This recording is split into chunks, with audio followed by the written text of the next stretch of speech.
Sawah selalu dipenuhi air, jadi banyak orang mengira padi memang harus hidup di dalam genangan. Tapi faktanya, padi sebenarnya bisa tumbuh tanpa genangan air. Dan itu memunculkan pertanyaan aneh. Kalau padi tidak benar-benar butuh direndam air, lalu kenapa manusia selama ribuan tahun terus membanjiri sawah? Ternyata jawabannya bukan soal padi, tapi soal perang melawan gulma, ancaman gagal panen, dan cara manusia memberi makan miliaran orang.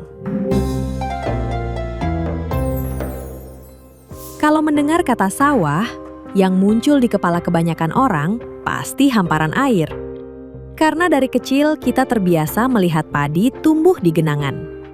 Akhirnya banyak orang percaya kalau padi memang tanaman air.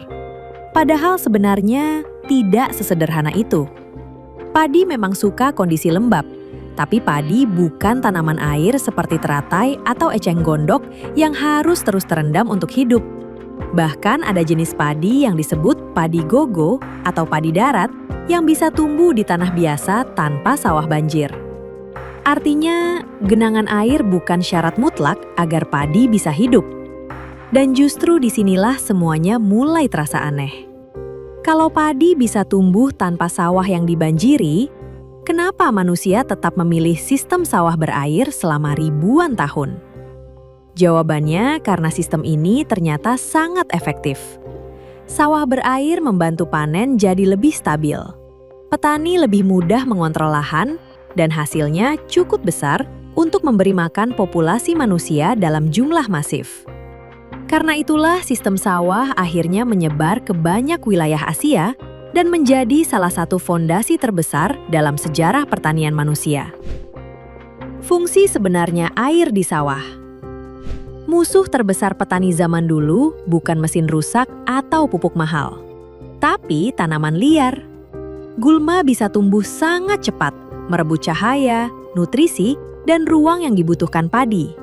Dan kalau gulma terlalu banyak, hasil panen bisa turun drastis. Di masa ketika belum ada herbisida modern, ini jadi masalah besar. Lalu manusia menemukan sesuatu yang menarik. Banyak tanaman liar tidak tahan genangan air. Sementara padi jauh lebih kuat menghadapi kondisi tersebut. Dan sejak saat itu, air berubah menjadi senjata alami. Sawah dibanjiri bukan untuk membuat padi hidup, tapi untuk membuat tanaman lain kesulitan hidup. Jadi, ketika sawah dipenuhi air, sebenarnya yang sedang terjadi adalah proses seleksi. Padi masih bisa bertahan, gulma mulai kalah. Sederhana, tapi sangat efektif. Kenapa sawah berair sangat efektif?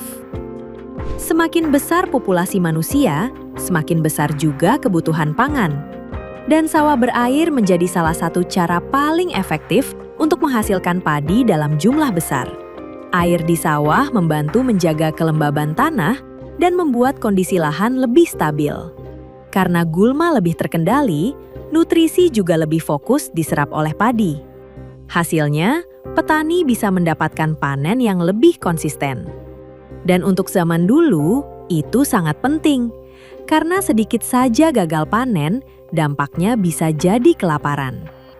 Sistem ini juga membuat petani lebih mudah mengatur irigasi dan waktu tanam.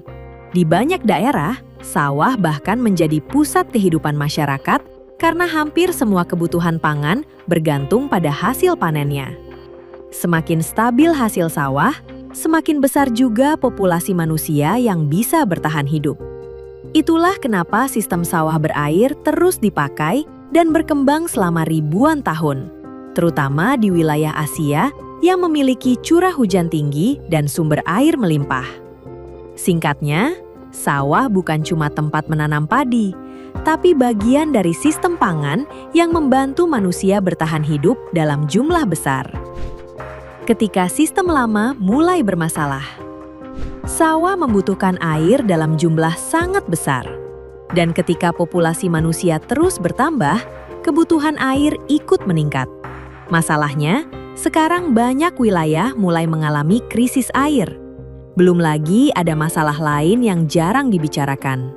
Tanah sawah yang terus tergenang bisa menghasilkan gas metana, salah satu gas rumah kaca yang ikut memperparah perubahan iklim. Ironisnya, sistem yang dulu membantu manusia bertahan hidup, sekarang mulai dianggap membebani lingkungan. Tujuannya sama, tetap menghasilkan padi, tapi dengan dampak yang lebih kecil. Selama ini banyak orang mengira air adalah kebutuhan utama padi. Padahal dalam banyak kasus, air sebenarnya adalah alat buatan manusia untuk mengontrol alam. Sebuah strategi sederhana yang dipakai selama ribuan tahun demi menjaga panen tetap hidup.